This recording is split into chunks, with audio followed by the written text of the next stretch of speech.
Keep a close eye on Hurricane Dorian this morning as it inches closer to the U.S. by the hour. And we say inches because this thing's moving slow. Really slowly. The Category 5 storm has caused widespread damage in the Bahamas yesterday afternoon, partly because of that pace.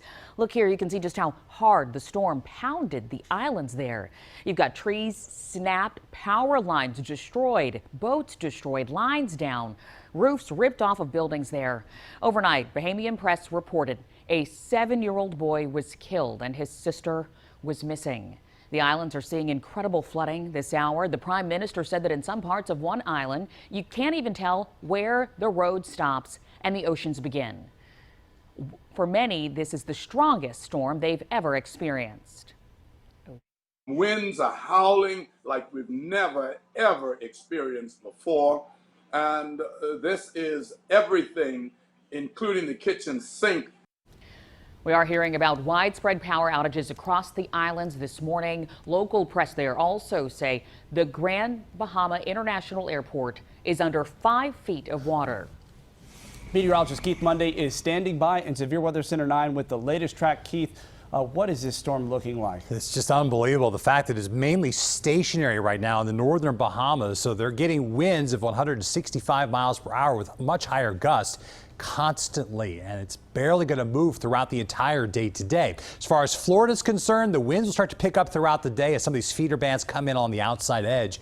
Right now, nothing terrible, but as the day goes on and into tomorrow, the storm will start to inch closer, especially into central the coast of Florida, heading its way closer toward Jacksonville. It may not officially make landfall, but it will be very close. Winds right now of 165 miles per hour. It has come down. I believe we have seen the strongest part of the storm already. What we saw over the weekend with the winds of 185, that's coming down. One of the strongest wind speeds from a hurricane ever recorded in the Atlantic Basin. It is forecasted then start to make that turn northward here, just brushing the coast all the way through Thursday and into Friday. It may eventually get really close to the Outer Banks as a Category 2 by very early Friday morning. Now, Charlotte metro area has been taken out of that cone of uncertainty. We were in that over the weekend, so that's some good news for us.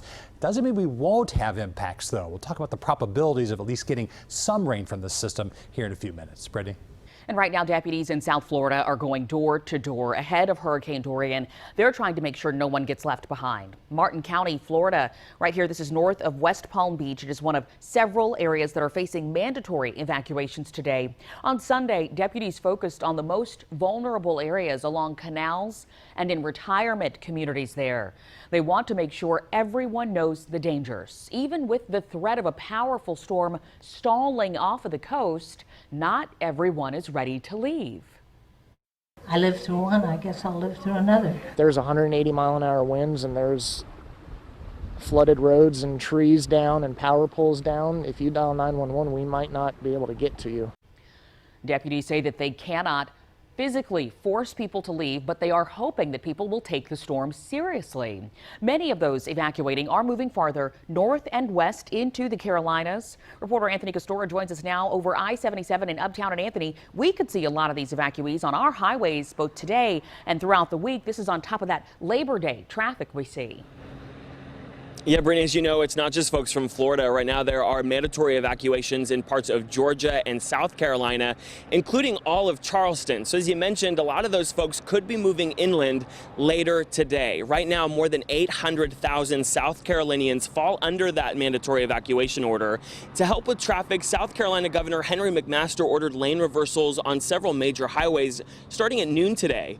More than 2,700 law enforcement and National Guard members are on the roads to assist with traffic, and 1,000 soldiers are still awaiting assignments. The American Red Cross is also prepping shelters across the state as well.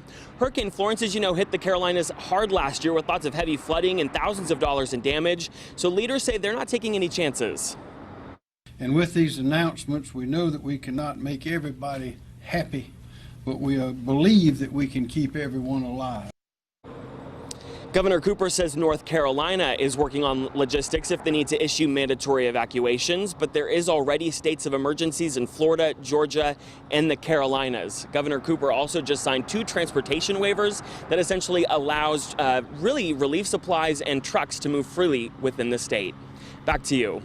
Thank you, Anthony. And you can track Hurricane Dorian as it inches closer to the U.S. Just download our WSOC weather app for the latest on the storm's path and impacts.